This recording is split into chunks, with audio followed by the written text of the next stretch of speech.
Hello and welcome to episode 315 of the Clean Energy Show. I'm Brian Stockton. I'm James Whittingham, sustaining myself on 900 calories and 0 carbs. This week, the first grid storage battery in the U.S. that can discharge for 8 full hours is now online.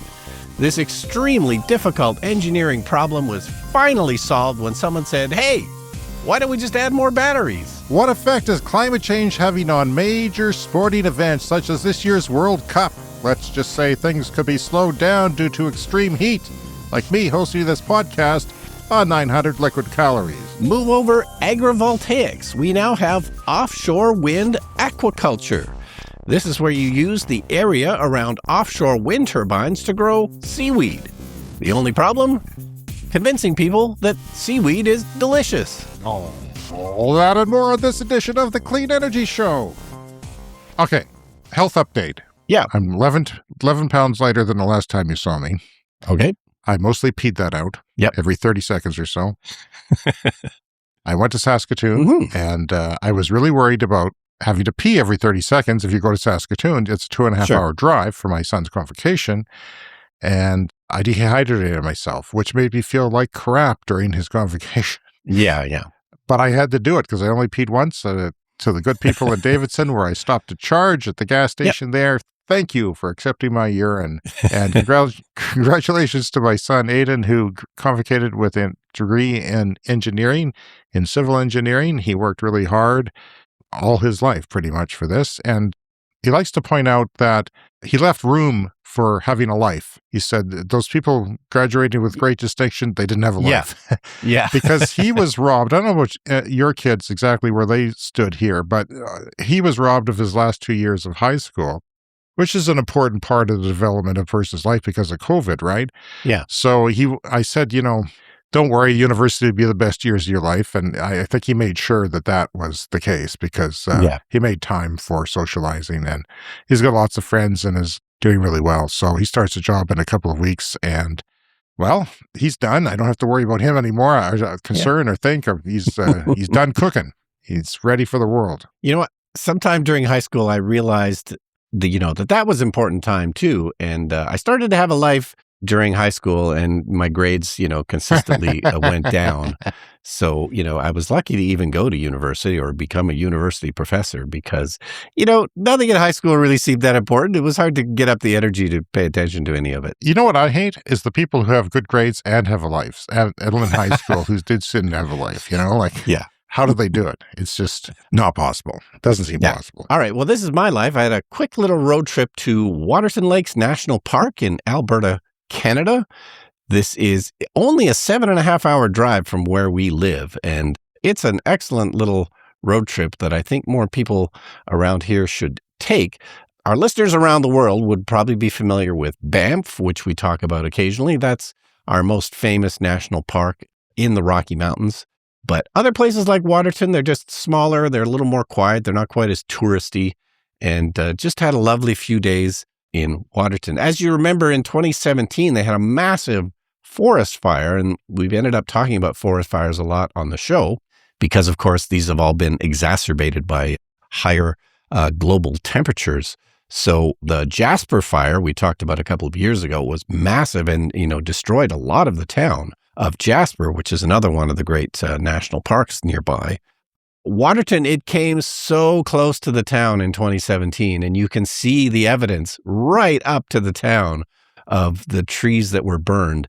And through some miracle, they managed to save the town back in 2017, and I don't know how. Well, they might have got lucky. I think it started to rain a little bit at the end. Yeah. I remember it well because I was just there and for the first time, and it's adjacent on the U.S.-Canadian border, and across the border is Glacier National Park. So it's one continuous national park, and Waterton is part of that. Yeah. I should have suggested that you cross the border. Right.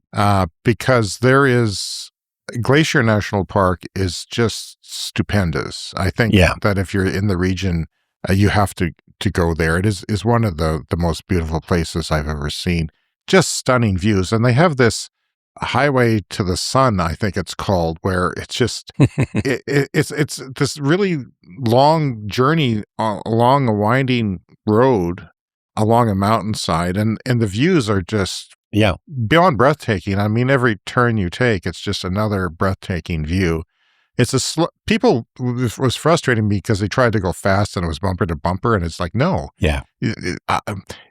One mistake, one wheel falls off, and I'm dead. I'm amazed that people don't go off these really high cliffs. Yeah. And then there was one place we stopped when we walked up to a mountain vista, with meadows, and it was just, it's quite something. And it was so easy to do that we did it twice from Waterton. Right. And a quick shout out to the Waterton Lakes Opera House. They have a 1935 theater, and we went and saw, The Sheep Detectives, new Hollywood movie, The Sheep Detectives.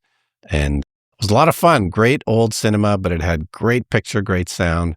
Really, really fun little night. And you give it how many stars? The cinema, 10 stars out of 10. No, the film. I give it a 7 out of 10. It's fun. That's pretty good. That's pretty good for Brian. That's an endorsement. Yeah, Julie Louis-Dreyfus does the main voice. It's a talking sheep movie, and Julie Louis-Dreyfus is the main voice, and she's awesome.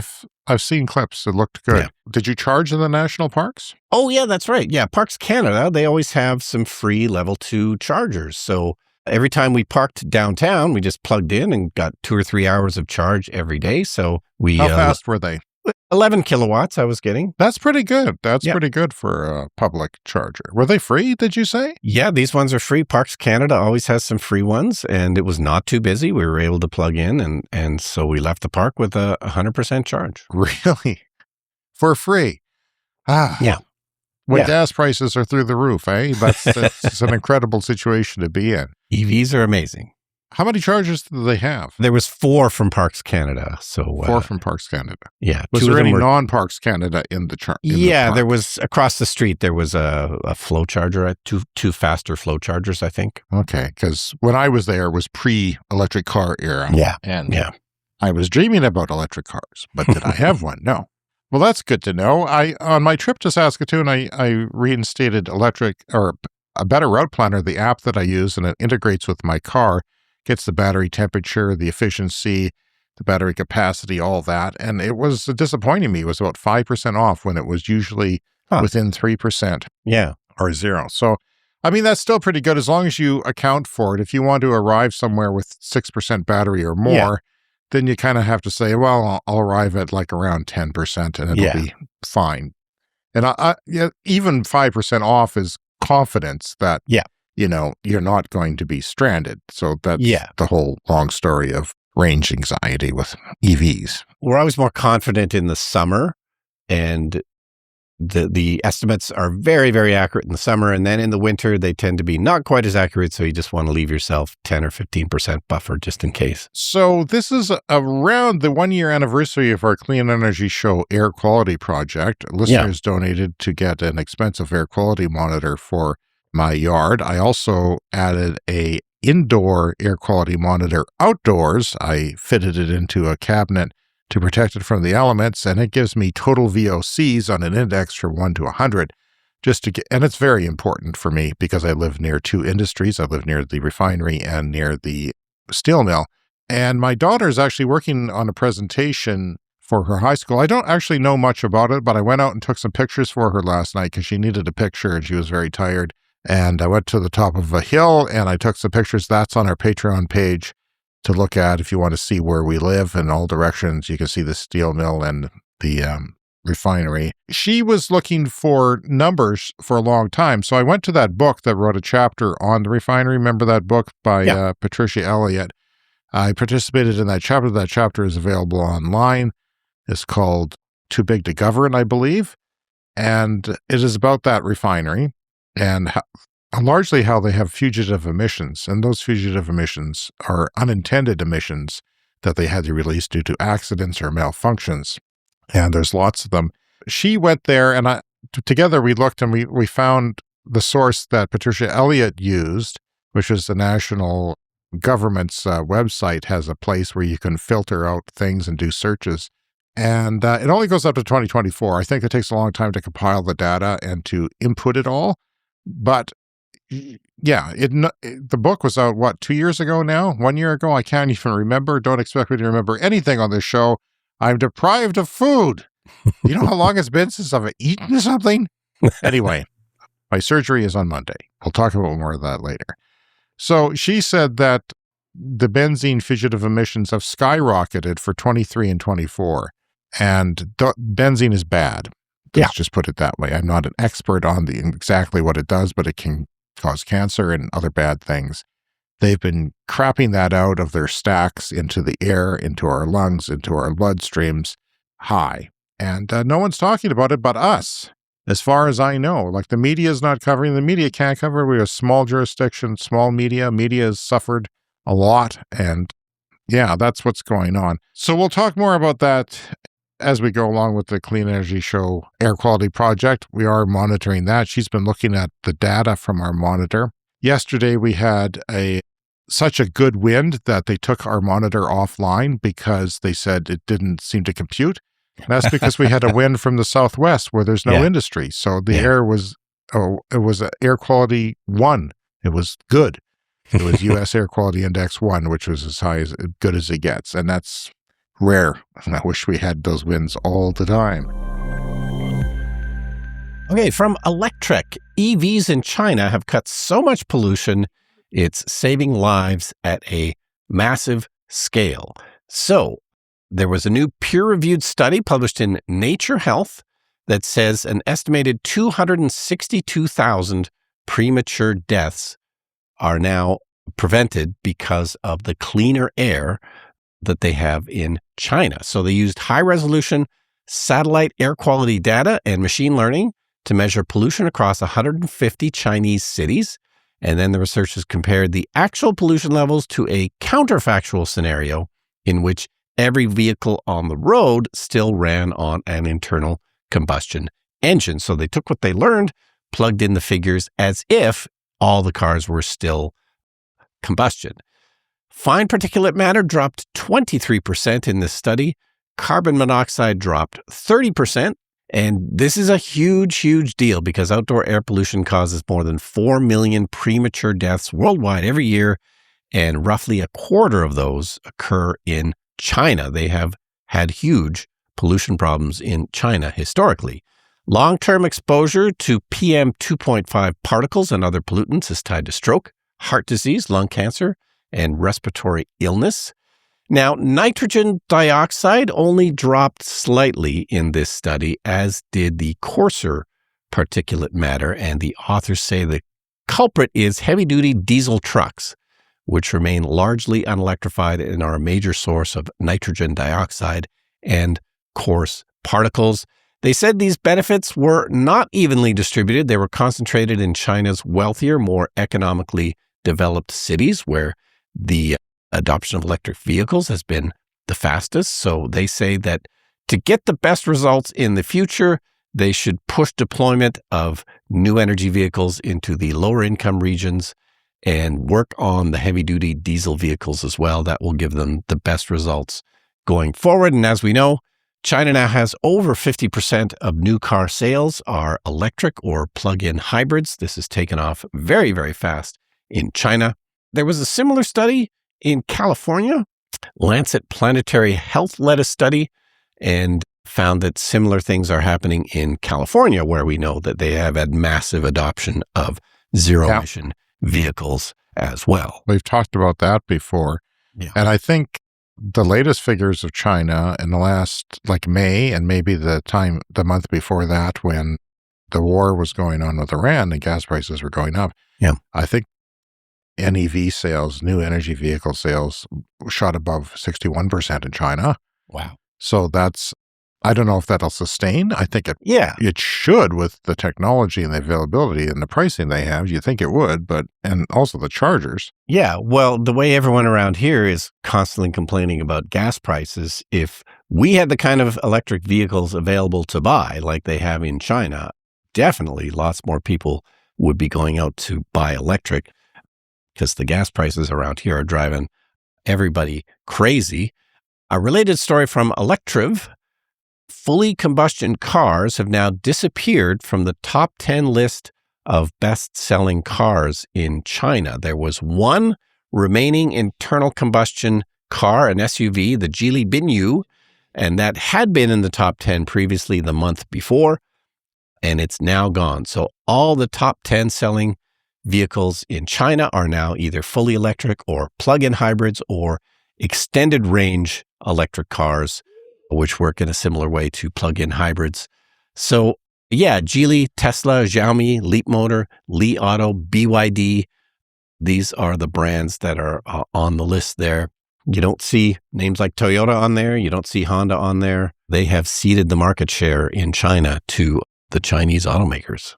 No, Tesla's the only one, the only foreign automaker to actually be doing well in China.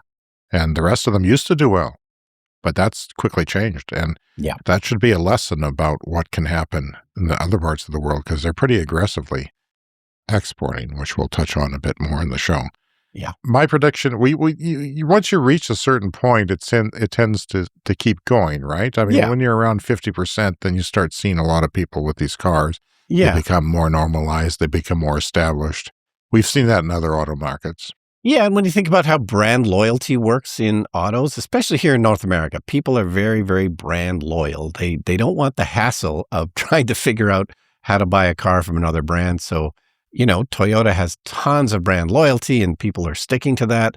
But if they don't even appear on this top 10 list, that is now a thing of the past in China. All right, from Bloomberg and other sources, as you may know, the World Cup, the FIFA 2026 World Cup, is starting this week on Thursday.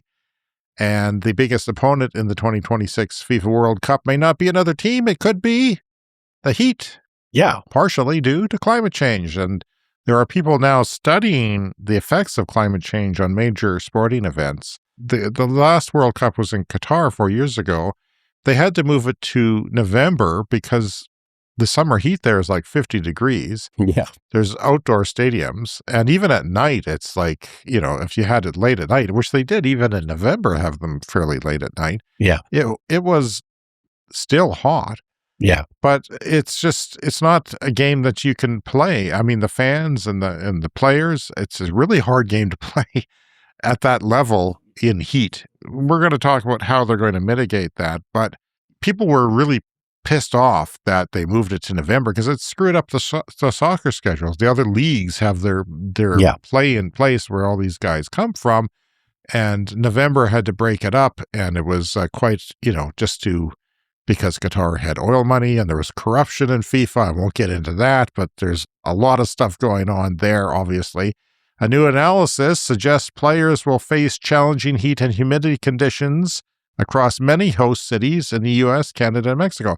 So the World Cup is being held in 3 different countries this year. I think it's the first time that's ever happened, or at least in a long time. Yeah. And the parts in Canada, not so problematic, although Toronto can get very humid. It can have humidexes in the 40s. And that sort of wet bulb stuff can really wipe out a team if you're playing at that level.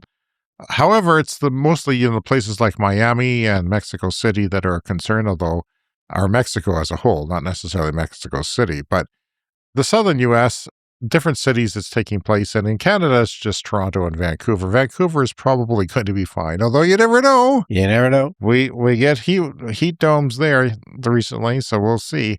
Researchers used wet bulb globe temperatures, or WBGT, a measure that combines temperature and humidity to estimate heat stress on the human body. This is what they use for, determining if people are just going to die sitting in their apartments, an elderly person sitting in their apartment without air conditioning. They study that stuff. And they found that Tunisia, the country of Tunisia's soccer team, or let's call it football from now on, because I know 20% of our listeners are outside North America, so let's call it football. The study found that Tunisia is expected to face the hottest overall group stage schedule of any team in the tournament. So they will be facing a lot of hot games. They've kind of isolated the games to, ostensibly save on climate carbon emissions by not flying them all around. So they're sticking them in different quadrants, at least in the early group stage.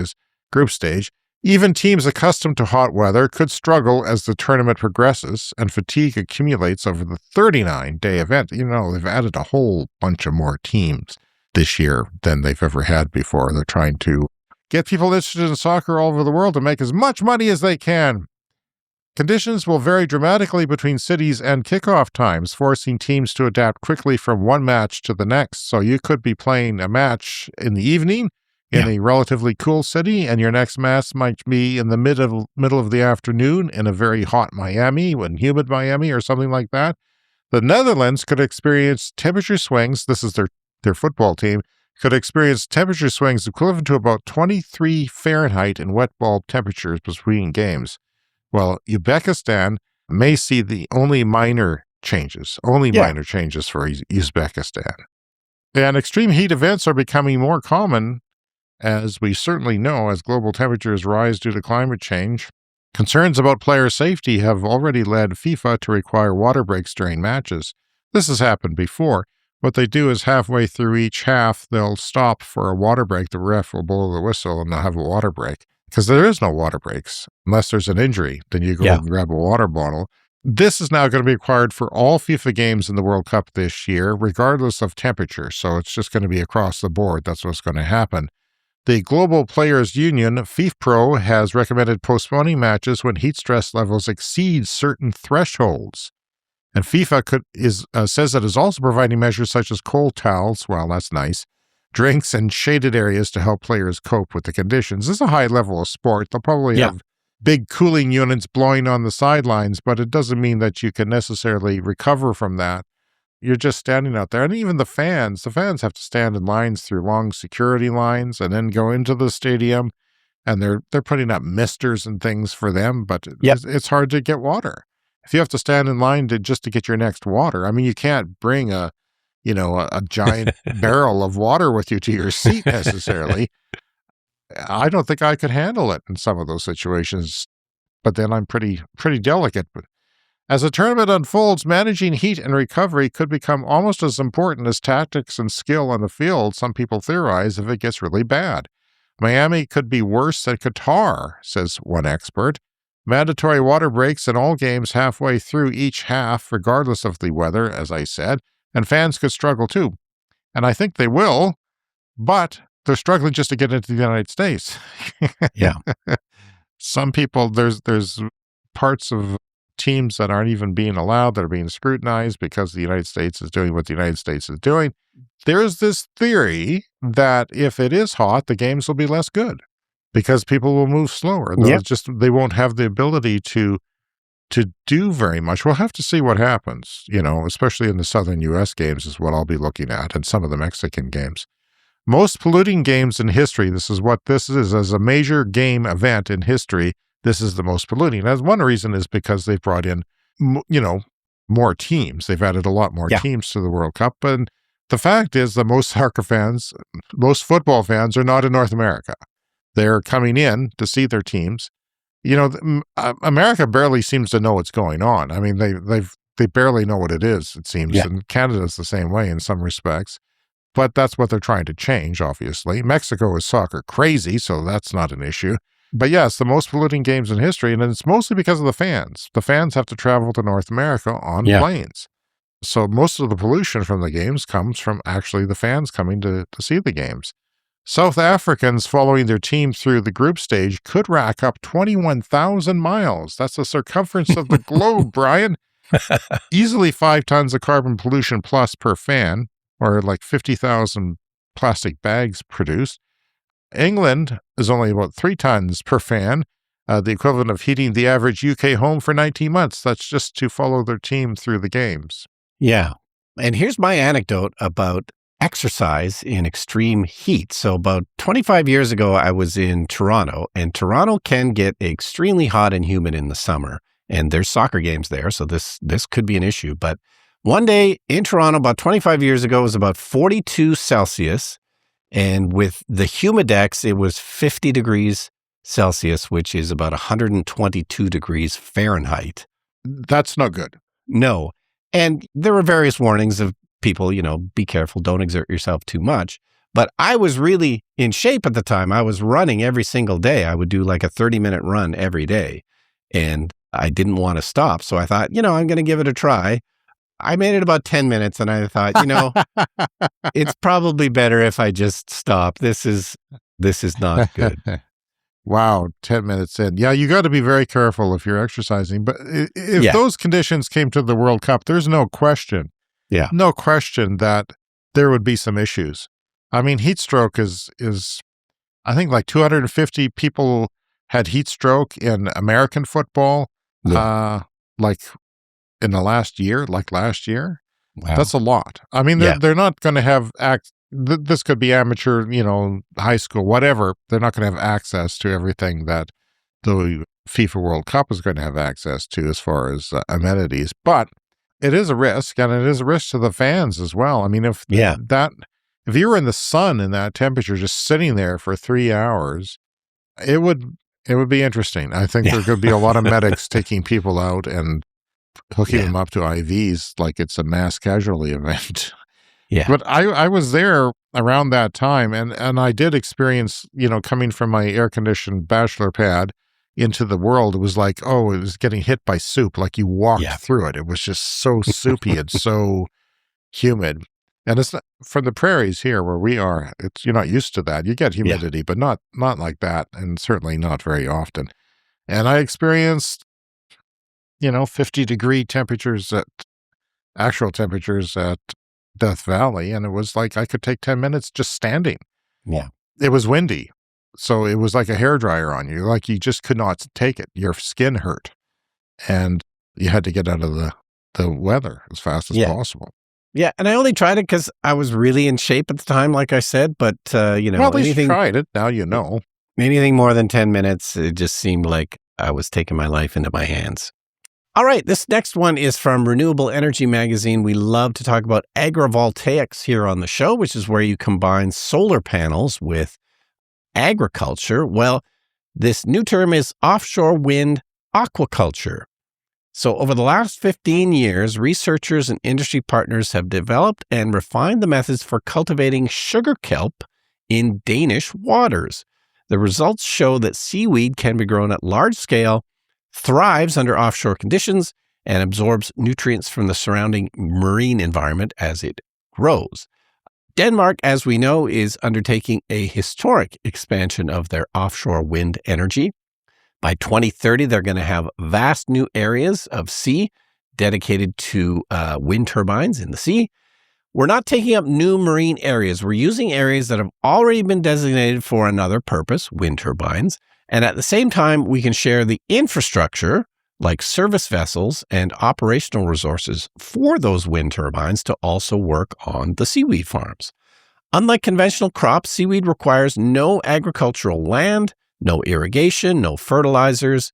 Instead, it grows using the sunlight and nutrients that are already present in the marine environment. And after it's harvested, it can be used in a wide range of applications. Seaweed can be consumed directly as food or as ingredients such as gelling agents, stabilizers, antioxidants, or used in animal feed, other bio-based materials.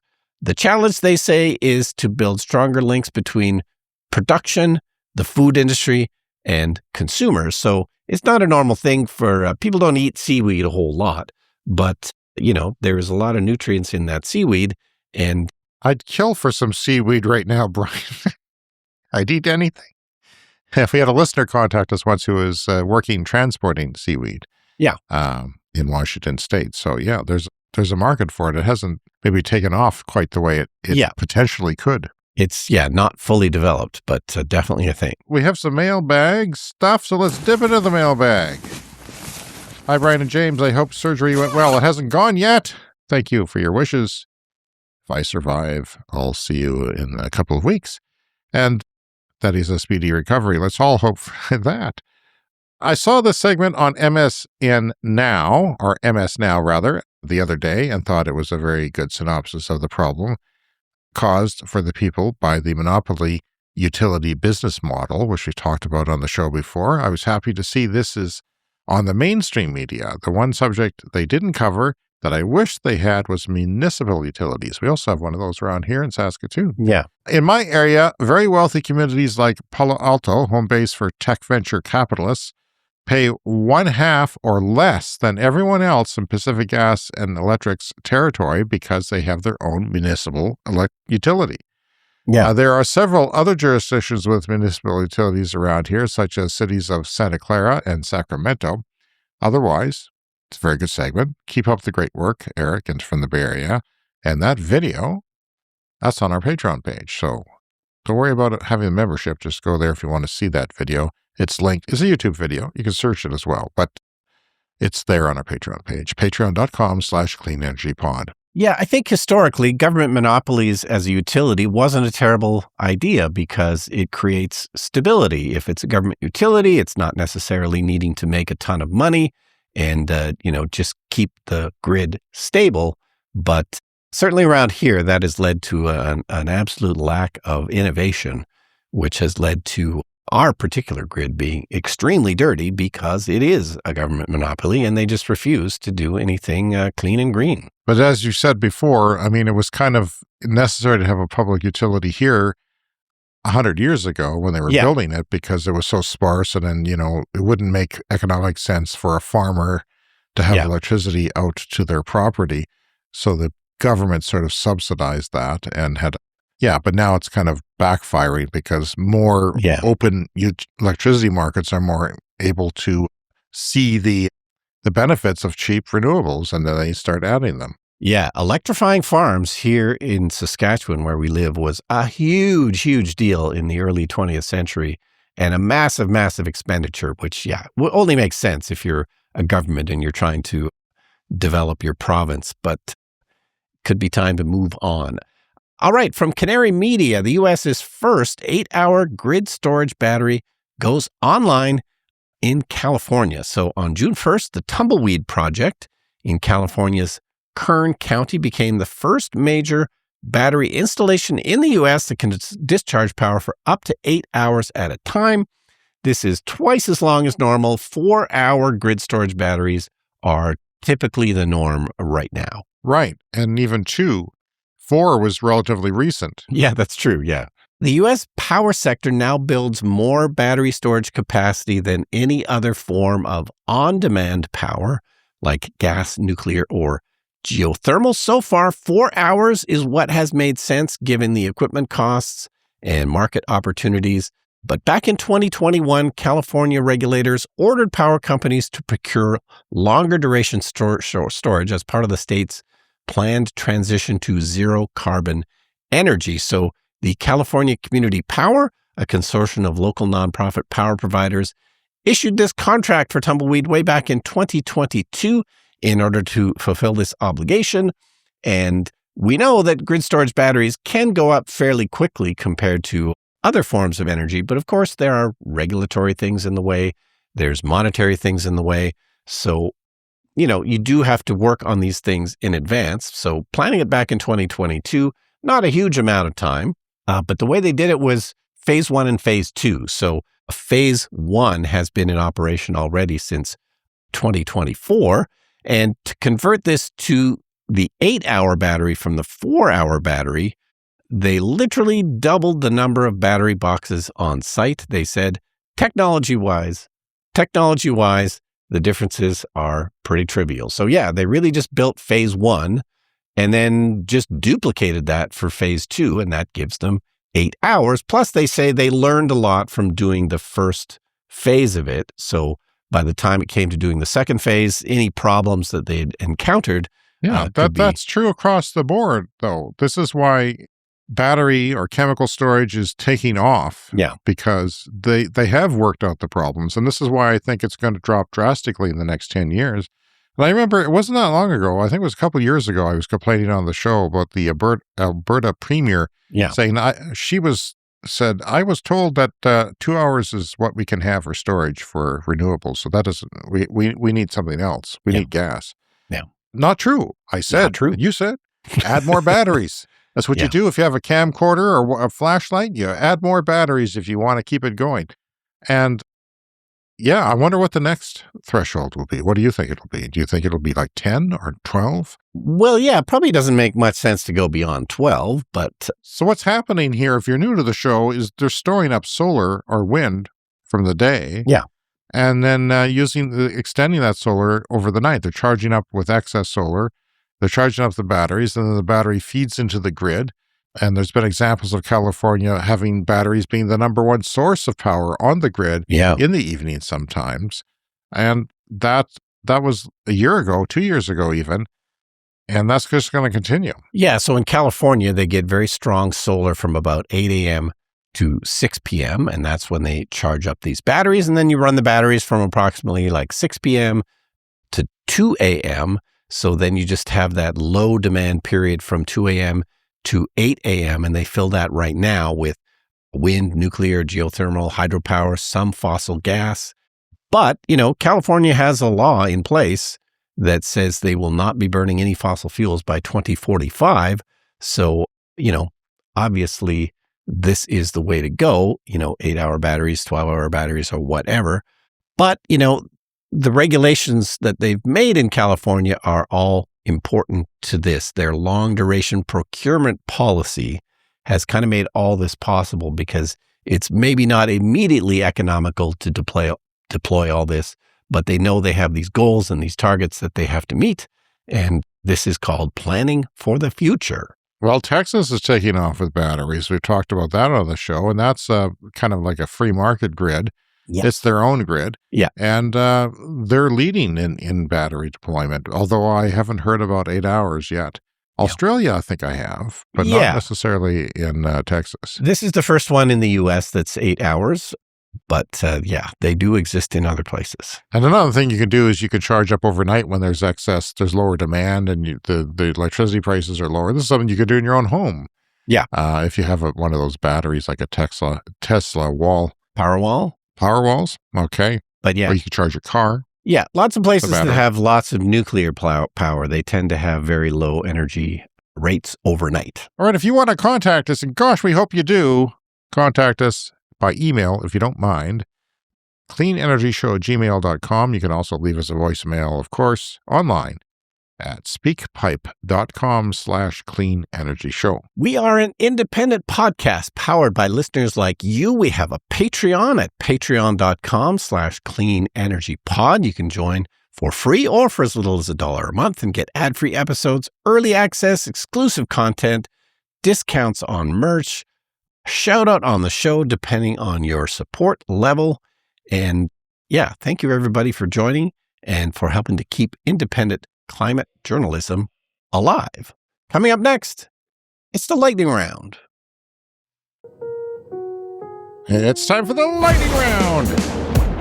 The lightning round is a fast-paced look at the latest headlines in climate, clean energy, and From transportation. Power Magazine, America's only commercial uranium enricher is privately building a new plant. Uranium enrichment is a critical step in making fuel for nuclear power plants. So the United States currently has limited domestic enrichment capacity, and by expanding its New Mexico facility by roughly 50%, Urenco will help reduce reliance on foreign suppliers, which is something you have to rely on, like oil and gas. Even with nuclear, you have to rely on foreign things usually. Foreign suppliers. Russia is a big supplier of enriched uranium that's used in nuclear.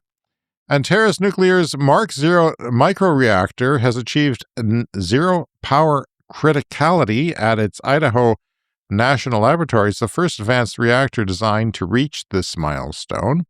The reactor uses advanced triso fuel and a sodium heat pump cooling system, which we talked about before in the show.